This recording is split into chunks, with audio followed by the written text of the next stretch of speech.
লক্ষ্মীপুরে অফিস শেষ করে মাছ নিয়ে বাড়ি ফেরার পথে মালবাহী ট্রাক ও মোটরসাইকেলের সংঘর্ষে ফয়সাল ফরাজি নামের এক যুবক নিহত হয়েছেন। বৃহস্পতিবার সন্ধ্যায় লক্ষ্মীপুর রামগতি সড়কের মিয়ারবেড়ি এলাকায় এই দুর্ঘটনা ঘটে। নিহত ফয়সাল ওই এলাকার আবদুল্লাহ মিয়ার ছেলে এবং সদর উপজেলা বাঙ্গাখা ইউনিয়ন শাখা ছাত্র শিবিরের সাবেক সভাপতি। পুলিশ ও প্রত্যক্ষদর্শীরা জানায়, ফয়সাল ফরাজি বেসরকারি এনজিও ব্রাক কমলনগর উপজেলার ফজুমিয়ার হাট শাখার অফিসার পদে কর্মরত ছিলেন। অফিস শেষ করে আজ বিকেলে লক্ষ্মীপুর বাড়ির উদ্দেশ্যে মোটরসাইকেলে বের হন।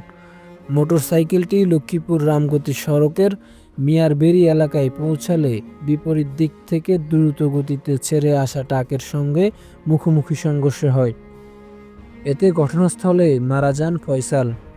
সদর থানার ভারপ্রাপ্ত কর্মকর্তা আব্দুল মুন্নাফ তথ্যের সত্যতা নিশ্চিত করেছেন। তিনি বলেন, নিহতের লাশ উদ্ধার করে সদর হাসপাতালের মর্গে রাখা হয়েছে।